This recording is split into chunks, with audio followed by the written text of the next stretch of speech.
कहानी की शुरुआत में हम देखते हैं ताइजू को, जो कि हद से ज्यादा डिसिप्लिन्ड लाइफ जीता है। उसे हर चीज परफेक्शन से करना पसंद है, जैसे कि हर सुबह सिर्फ 135 कैलोरीज का नाश्ता करना और अपने घर में हर चीज को उसकी सही जगह पर रखना। यहाँ तक कि वो अपने सूट पर लगे छोटे छोटे रोए भी धोता है। उसका परफेक्शन के लिए वो उन्होंने बीमारी बन चुका था, लेकिन उसे ऐसा नहीं लगता, क्योंकि इस डिसिप्लिन लाइफस्टाइल ने उसे जिंदगी में आगे बढ़ने में बहुत मदद की है, खासकर उसकी नौकरी में। वो साउथ कोरिया की सबसे बड़ी सिक्योरिटी एजेंसी NIS में एक एजेंट है। इस सब के साथ साथ उसे किसी भी तरह के जानवरों से खास नफरत है। एक दिन जब वो लिफ्ट में एक आदमी और उसके कुत्ते के साथ था, तो उस कुत्ते ने ताइजू के मुंह पर मूत दिया और माफी मांगते हुए उसके मालिक ने पेशाब उसके पूरे मुंह पर फैला दिया। ऑफिस जाकर उसका मूड थोड़ा ठीक हुआ जब उसके कोलीग न्यूज ने एडवांस में उसे प्रमोशन की बधाई दी। इसके बाद सभी को एक जरूरी मीटिंग के लिए बुलाया गया, जिसमें पता चला कि चाइना से एक VIP आने वाला है और उन लोगों को उसकी सुरक्षा और बंदोबस्त करना होगा। ये इवेंट चाइना और कोरिया के बीच 25 साल के अच्छे संबंधों की खुशी मनाने के लिए ऑर्गेनाइज किया गया है और इसमें किसी भी तरह की गड़बड़ी बर्दाश्त नहीं की जाएगी। पता चलता है कि वो VIP कोई इंसान नहीं, बल्कि मिंगमिंग नाम की एक पैंडा है। जानवरों से नफरत होने के बावजूद ये ताइजू इस काम के लिए वॉलंटियर करता है ताकि उसकी प्रमोशन पक्की हो जाए। इवेंट वाले दिन ताइजू ने सुरक्षा के पुख्ता इंतजाम किए थे। कई मिलिट्री डॉग्स को भी बुलाया गया था ताकि इवेंट में किसी भी तरह की गड़बड़ ना हो। ताइजू अपने जूनियर एजेंट क्रॉली से मिला, जो अभी न्यूजीलैंड से लौटा था। उसे इम्प्रेस करने के लिए क्रॉली ने ताइजू को एक पेन दिखाया जो 100 मील के दायरे में थोड़ी देर के लिए सभी बिजली उपकरणों को बंद कर सकता है। क्रॉली बुरा आदमी नहीं था, लेकिन उसकी किस्मत इतनी खराब थी कि वो हर जगह कोई ना कोई गड़बड़ कर ही देता था। इसलिए ताइजू ने उससे वो पेन ले लिया और ढंग से अपनी ही जगह पर रहने को कहा। थोड़ी देर बाद प्रोग्राम शुरू हुआ और मिंगमिंग स्टेज पर आई। उसे देखकर सब बहुत खुश हुए और उसकी तस्वीरें लेने लगे, लेकिन तभी कोडू ने वहां हमला कर दिया। वो अपने साथ स्मोक बॉम्ब्स लेकर आए थे। उन्होंने उस मॉब पर हमला किया, जिससे वहां हड़बड़ी मच गई। मिंगमिंग डरकर वहां से भाग निकली, लेकिन क्रॉली ने ये सब देखा और गोल्फ कार्ट में बैठकर उसका पीछा करने लगा। ताइजू भी उसके पीछे ही था, लेकिन तभी उन्होंने मिंगमिंग को बेहोशी की गोलियां मारकर गाड़ी में बिठा लिया। ताइजू ने उन्हें रोकने की कोशिश की, लेकिन गुंडों ने उसके पास एक स्मोक बॉम्ब फेंका और उसे चकमा देकर वहां से निकल गए। इससे पहले कि वो गाड़ी का पीछा करता, क्रॉली ने अपनी गोल्फ कार्ट से उसे टक्कर मार दी। गिरने पर उसका सर जोर से रूट पर लगा। बेहोश होने से पहले उसने मिलिट्री डॉग को अपनी तरफ आते हुए देखा। कुत्ते ने उससे पूछा, ये इमरजेंसी के टाइम पर सो रहा है? सारा डिपार्टमेंट हम कुत्तों की वजह से चल रहा।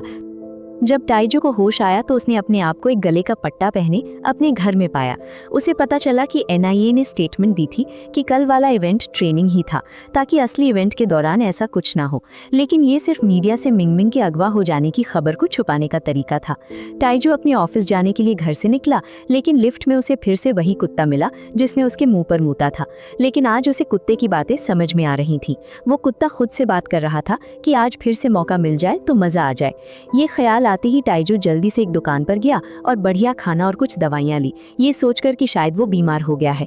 लेकिन उसके होश तो तब उड़े जब वो पालतू जानवरों के सेक्शन में एक चूहे ने उसे खुद को खरीदने के लिए कहा और उसके साथ वाले कंटेनर में बैठा मिंगमिंग उससे कहने लगा कि इसे छोड़कर मुझे ले चलो अंकल, मैं बहुत बढ़िया हूँ, घर पर $500 ऑफ भी है। ताइजू जल्दी से वहां से भाग गया। ऑफिस में पहुंचकर उसने फिश टैंक में तैर रही मछलियों को उस पर हंसते हुए सुना। कल तक तो प्रमोशन के सपने देख रहा था, आज नौकरी से भी हाथ धो बैठेगा। वहीं लस फलों की पैरों तरफ। फाल्गुनी चॉप करके अपने बॉस से पूछा कि क्या उसे नौकरी से हटाया जा रहा है। इसने जवाब दिया कि वो उनके सबसे अच्छे एजेंट्स में से एक है, वो महिलाओं से क्यों हटाएंगे। लेकिन जब मछलियां रुकने का नाम ही नहीं लेती तो ताइजू जोर से उन पर चिल्लाया। सब उसकी तरफ असमंजस में देखने लगे। उसने अपनी डायरेक्टर को बताया कि वो जानवरों की बात सुन सकता है। डायरेक्टर को लगा कि उसके सिर पर लगी चोट में कुछ गहरा असर किया है और उसे कुछ दिन आराम करने को कहा। ऑफिस से ताइजू सीधा जू में गया, जहां एक नकली पांडा को रखा गया था।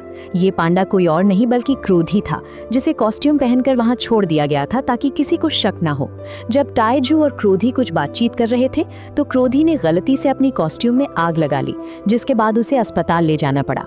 जब ताइजू घर लौट रहा था तो उसे एक फीमेल गुरिल्ला ने अपने पास बुलाकर कहा कि वो जानती है कि VIP पांडा कहाँ मिलेगा और एक मैगजीन के बदले वो उसे वो जानकारी दे देगी। ताइजू से नेशनल जियोग्राफिक मैगजीन लेता है, जिसमें वो सेक्सी गुरिल्लों की तस्वीरें निहारती है। फिर उसने ताइजू को वाम के कुत्ते के बारे में बताया, जिसे किडनैपर्स की सुगंध याद है। अगर उसको ढूंढ लिया तो वो उन्हें मिंग को अगवा करने वालों तक ले जा सकता है। उस रात वो एक खंडहर घर में गया जहाँ कुछ जानवर अपने वीरता के किस्से सुना रहा था कि कैसे उसने सर्दियों में कई सिपाहियों की जान बचाई थी।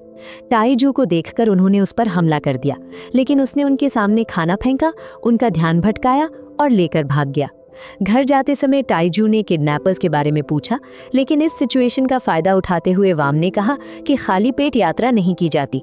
वो कुछ मोटे जो के घर पर आए, जहां वाम बिना कुछ देखे भागना शुरू कर दिया, जबकि टाइजू उसके पीछे पीछे उसके पंजों के निशान मिटा फिर रहा था। अगली सुबह जब टाइजू ने अपने घर में पहली बार गंद मचा हुआ देखा तो वो वाम को डांटने लगा, लेकिन तभी वो उसकी बेटी सियो यान अपने 2 दोस्तों के साथ पहुंची। उसकी मां के गुजर जाने के बाद सियो यान और टाइजू के रिश्ते में काफी तनाव आ गया था। उसकी खतरनाक नौकरी की वजह से वो दोनों साथ ही नहीं रहते। आज उसकी बेटी का जन्मदिन है और टाइजू उसे एक अच्छी पार्टी देने का वादा किया था, लेकिन घर में गंद मचा देखकर वो समझ गई कि उसके पिता उसका जन्मदिन भूल गए हैं। पर जैसे ही उसने वाम को देखा वो खुश हो गई कि चलो पापा में इतना बदलाव तो आया। टाइजू उसे सच्चाई पता कर दुखी नहीं करना चाहता था तो वो चुप रहा।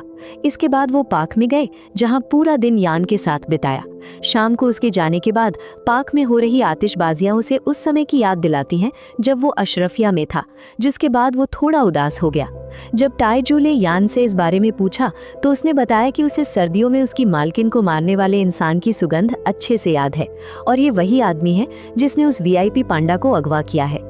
उसने उस समय को याद किया जब वो अपनी मालकिन सोफी के साथ एक बम का पता लगाने की कोशिश कर रहा था, लेकिन तभी दूर खड़े आदमी ने उसे डेटोनेट कर दिया। इस धमाके में सोफी की मौत हो गई। उसने उस आदमी पर हमला किया लेकिन उसे रोक नहीं पाया और उसे ये जरूर पता चला कि उस आदमी की एक टांग नकली है। और फिर जिस दिन वो किडनैपर्स मिंग को अगवा करने आए तो उसे वही सुगंध फिर से आई। कुत्ते की दुख भरी कहानी सुनकर टाइजू को उसके लिए बहुत बुरा महसूस हुआ और उसका मूड ठीक करने के लिए उसके साथ खेलने लगा। उधर मिन्नी बैम्बू के अलावा कुछ भी खाने से मना कर देती है, जिसके बाद वो किडनैपर्स उसके लिए एक फार्म से बैम्बू लेकर आए। अगले रोज रूंगटा हुआ टाइल्स को उसी बैम्बो फार्म में ले गया। उन्होंने उस फार्म के मालिक की पालतू बकरी से किडनैपर्स के बारे में पूछा, जिससे उन्हें किडनैपर्स की गाड़ी का पता चला। थोड़ी और छानबीन के बाद उन्हें बायोटेक कंपनी के फाउंडर मानसिक पर शक हुआ। उसकी तस्वीर देखते ही टाइल्स ने उसे पहचान लिया और कहने लगा कि यही मिनका किडनैपर है। बोस की कंपनी के हेडक्वार्टर में गए और पता लगाया कि वो जल्द ही एक नया प्रोजेक्ट शुरू करने वाला है, जिसमें वो पैंडा के जीन्स का इस्तेमाल करके एक नई चीज का इजाद करना चाहते हैं, जिसे इंसान पालतू जानवरों की तरह अपने पास रख सके। और इसी वजह से उसने मिना को अगवा करवाया होगा। टाइल्स ने मानसिक और उसके बॉडीगार्ड पर हमला किया और उसे गिरफ्तार करके पुलिस स्टेशन ले गए, लेकिन गलती से वो पीछे छोड़ आए।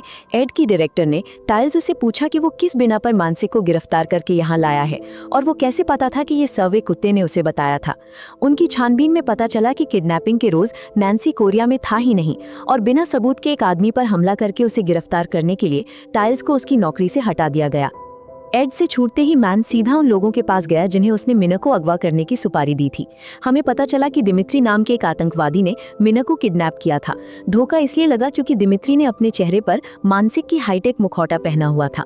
उस पैंडा को अगवा करने के बदले उसने मानसिक से ऐसे कैप्सूल बनवाए थे जिन्हें अगर किसी को खिला दिया जाए तो एक रिमोट का इस्तेमाल करके दूर से ही धमाका किया जा सकता है। जो मैन सी का पीछा करते हुए वहां पहुंचा था, उनकी बातें सुनकर सारी सच्चाई समझ गया। उसने मिना के पास जाकर उसे दिलासा दिया कि कोई भी प्राणी आएंगे मुझे बचाने। इसके बाद वो भागता हुआ टाइल्स उनके घर गया और घंटी बजाकर दरवाजा खोलने को कहा, लेकिन टाइल्स को अब उस पर बिल्कुल भरोसा नहीं था क्योंकि उसी की वजह से उसकी नौकरी गई थी। मिलिट्री वाले वहां से मिना को ले गए और ये तय हुआ कि ऑर्डर्स फॉलो ना करने की वजह से उसे मार दिया जाएगा। आसियान से मिलने वापस आई तो उसे पता चला कि ताइजू ने उसे छोड़ दिया है। अपनी बेटी को दुखी देखकर ताइजू ने उसे बचाने का फैसला लिया और मिलिट्री के डॉग चैप्टर में गया और उसकी जान बचाई। वो आसियान को उस गोदाम में लेकर गया जहां किडनैपर्स ने मिना को रखा था। उन्हें माइक्रोनी भी मिला जो जॉगिंग करते हुए रास्ता भटक गया था। जो जानता था कि इसके अंदर ले जाना खतरे से खाली नहीं, इसलिए उसने सख्ती से उसे बाहर ही रहने को कहा। तो टाइल्स और जो चुपचाप उस गोदाम में दाखिल हुए। टाइल्स ने इलेक्ट्रिक शॉक से बहुत सारे आतंकवादियों को ढेर कर दिया। दिमित्री और उसके बीच में लड़ाई शुरू हुई। दिमित्री उसे मारने ही वाला था कि ऐन मौके पर वो मुकर उसकी जान बचाई। वो मिना को लेकर वहां से जल्दी से भागकर पहाड़ी पर चढ़कर उन्होंने वहां रखे बैरल्स को उनका पीछा कर रहे आतंकियों की तरफ उड़ेल दिया। एक बैरल के साथ क्रोनी भी नीचे चला गया। वो मिना और उस सारी रात भागते हुए एक हाईवे पर पहुंचे। मौका देखकर वो एक बस में चढ़े, जहां टाइल्स ऐसा दिखता है कि मिना एक इंसान है जिसने कॉस्ट्यूम पहनी हुई है। उधर गोदाम में मानसिक कुछ तांडा के गायब हो जाने की वजह से आग बबूला हो रहा था, लेकिन जब उसने दिमित्री के साथ बेइज्जती से बात की तो आतंकियों ने उसे जबरदस्ती को विस्फोटक कैप्सूल खिलाकर एक कमरे में बंद कर दिया। दरअसल दिमित्री का असली प्लानिंग ये था कि वो मिना को ये कैप्सूल खिलाकर वापस भेज देगा, क्योंकि जल्द ही वो पैंडा एक ऐसे इवेंट में जाने वाली थी जहां चाइना और कोरिया के बड़े बड़े लीडर भी मौजूद होंगे और वो कैप्सूल का इस्तेमाल करके उन्हें मारना चाहता था। आतंकियों के बाहर आ जाने के बाद गोदाम में एक जबरदस्त धमाका हुआ, जिसका मतलब ये था कि वो कैप्सूल जो उन्होंने मानसिक को खिलाया था फट गया है। जू ने एड की डायरेक्टर को अपने घर बुलाकर मिना से मिलवाया। उसके घर में वो सारे जानवर मौजूद थे जिनसे उसने अब तक बात की थी। वो मिना को सही सलामत गाड़ी में बैठाकर इवेंट में ले गए। जो अजीब सी स्मेल आती है उसे सूंघते हुए जा रहा था कि अचानक से दिमित्री के लोग आए और उसे उठाकर ले गए। ताइजू ने उन्हें देख लिया लेकिन रोक नहीं पाया। उसने घर जाकर तोते से मिना को ढूंढने के लिए कहा। दिमित्री ने जबरदस्ती मिलिट्री डॉग्स को विस्फोटक कैप्सूल खिला दिए हैं, क्योंकि वो भी उस इवेंट में मौजूद होंगे, तो दिमित्री अब उन सबको बम की तरह इस्तेमाल करेगा। प्रोग्राम शुरू हुआ और दोनों देशों के लीडर एक दूसरे से मिले, लेकिन जब मिना परफॉर्म करने स्टेज पर आई तो दिमित्री ने अपने फोन से काउंटडाउन शुरू कर दिया और बम को छोड़ दिया गया, जिससे लोगों में हड़बड़ी मच गई। बाहर से दरवाजे बंद होने की वजह से वो सब अंदर ही कैद हो गए। कैप्सूल्स के फटने से कुछ देर पहले तेज भागकर क्रोनी के पास गया और उसके पेन के बटन को दबा दिया, जिसने वहां मौजूद सारे इलेक्ट्रिक डिवाइसेस को बंद कर दिया। सभी कैप्सूल्स कुत्तों के पेट में ही डिलीट हो गए। दिमित्री वहां से भागने की कोशिश करता है, लेकिन आसियान ने उसका पीछा किया। इस लड़ाई में आसियान बुरी तरह घायल हो गया। दिमित्री उसे मारने ही वाला था कि टाइज बीच में कूद पड़ा। गोली टाइनी जू को लगी। अगले दिन जब वो अस्पताल में उठा तो उसे पता चला कि जानवरों के अस्पताल में उससे मिलने मिना आया, लेकिन मिना मर चुका था। दोनों बाप बेटी लिपट कर रोने लगे, लेकिन डॉक्टर ने आकर बताया कि वो बस सो रहा है। आखिर सीन में हम देखते हैं कि आसियान अपनी वीरता के लिए एड की डायरेक्टर से मेडल से सम्मानित करती है। ऐसी और वीडियोस देखने के लिए चैनल को सब्सक्राइब करें, बेल नोटिफिकेशन ऑन कर लेना। मिलते हैं अगली वीडियो में।